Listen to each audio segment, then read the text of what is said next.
Dalam setiap perang modern, ada satu senjata yang menjadi simbol kekuatan, ketakutan, dan pesan politik. Bagi Rusia, senjata itu bernama Iskander.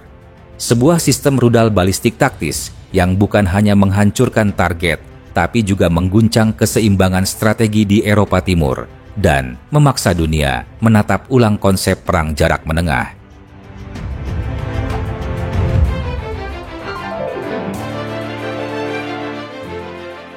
Nama lengkapnya adalah Iskander M, sistem rudal buatan kompleks militer Rusia, dikembangkan oleh KBM Kolomna pada awal tahun 2000-an.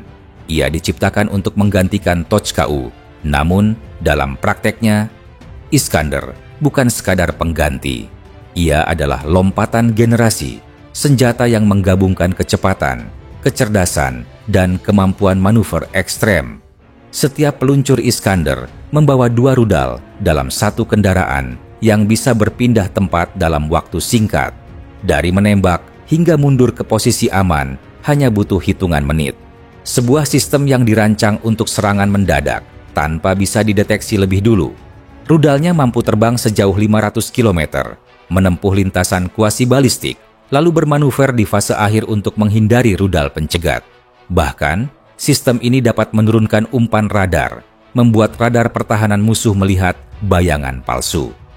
Bagi banyak analis, Iskander bukan sekadar rudal, tapi senjata psikologis, sebuah pesan bahwa tidak ada tempat yang benar-benar aman.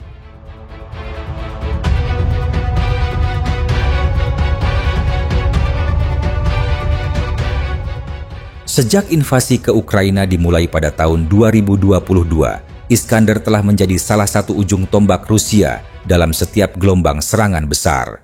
Namun, pertanyaannya sederhana. Mengapa Rusia begitu bergantung padanya? Pertama, karena efisiensi dan kecepatan.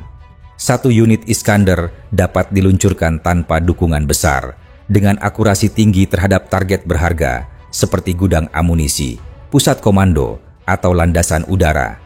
Kedua, karena psikologinya. Ketika Iskander meluncur, sirene di kota-kota besar langsung berbunyi.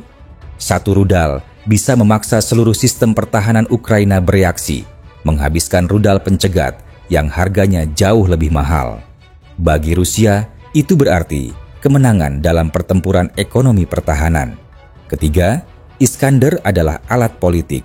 Setiap peluncurannya bukan hanya pesan ke Kyiv, tapi juga ke Barat, bahwa Rusia masih memiliki kemampuan serangan presisi yang dapat menjangkau sasaran manapun di wilayah musuh, tanpa harus menggunakan senjata nuklir.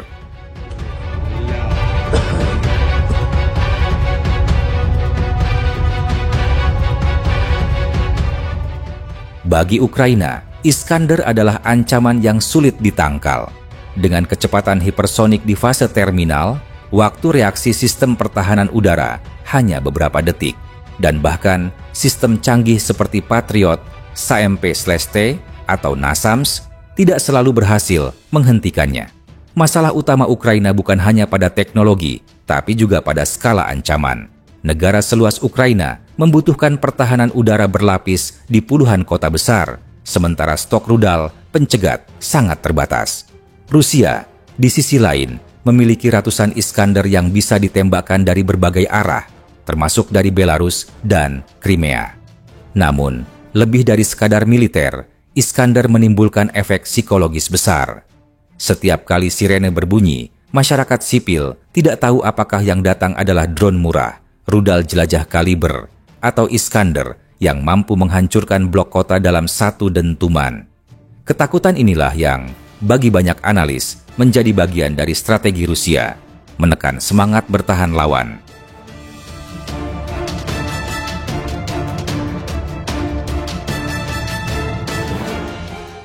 Penggunaan Iskander di medan perang Ukraina memicu reaksi keras dari berbagai penjuru dunia.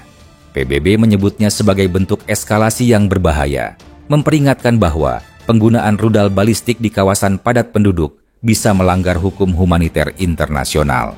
NATO, di sisi lain, menyebut bahwa langkah Rusia ini adalah pesan strategis, peringatan bagi Barat agar tidak melangkah terlalu jauh dalam mendukung Kyiv. Beberapa negara Barat mengeluarkan pernyataan keras, namun memilih tetap berhati-hati. Karena mereka tahu, setiap reaksi berlebihan terhadap Iskandar bisa memicu spiral eskalasi baru. Negara-negara seperti Finlandia dan Polandia bahkan menyatakan kekhawatiran tersendiri. Penempatan sistem Iskandar di Kaliningrad membuat rudal ini mampu menjangkau ibu kota mereka hanya dalam waktu kurang dari 5 menit. Dalam dunia militer, itu disebut first strike window, celah waktu di mana reaksi mungkin sudah terlambat.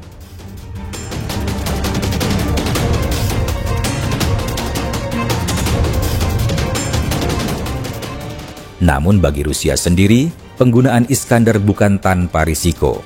Biaya produksinya tinggi dan banyak komponennya dulu bergantung pada mikroelektronik impor. Sanksi Barat membuat rantai pasok semakin rumit, memaksa Moskow mencari alternatif lokal. Selain itu, meski sangat efektif, laporan di lapangan menunjukkan bahwa beberapa rudal berhasil dicegat oleh sistem pertahanan Ukraina. Itu berarti Iskandar bukan tak terkalahkan, namun tetap mematikan bila digunakan dengan strategi tepat. Kelebihan terbesarnya tetap pada mobilitas dan elemen kejutan. Tidak ada sistem rudal lain di Eropa yang bisa menembak, bergeser, dan menembak lagi secepat Iskandar. Itulah yang membuatnya menjadi tulang punggung tekanan Rusia di sepanjang garis depan.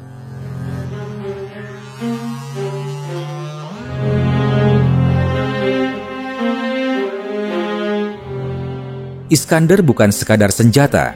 Ia adalah simbol dari cara Rusia memandang perang, cepat, fleksibel, dan penuh pesan politik. Ia bukan hanya rudal yang menghantam target, tapi juga sinyal strategis yang mengguncang seluruh sistem keamanan Eropa. Bagi sebagian orang, Iskandar adalah ancaman. Bagi Rusia, ia adalah perisai kehormatan dan alat negosiasi.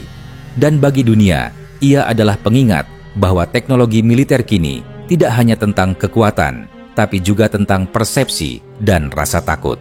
Selama keseimbangan global masih rapuh, selama perang masih dijadikan alat diplomasi, maka setiap dentuman Iskandar yang meluncur ke langit bukan hanya serangan, tetapi juga pesan bahwa perang di abad ke-21 bukan lagi soal wilayah, melainkan soal pengaruh dan tekanan psikologis.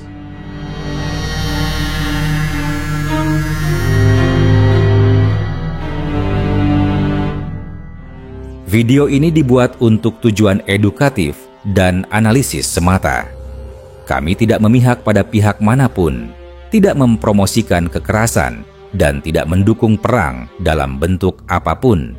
Semua informasi yang disajikan bersumber dari laporan terbuka dan analisis geopolitik yang tersedia untuk publik. Tujuan kami adalah memberikan pemahaman yang seimbang tentang situasi global agar masyarakat dapat berpikir kritis dan bijak. Perdamaian, dialog, dan diplomasi adalah jalan terbaik untuk menyelesaikan konflik.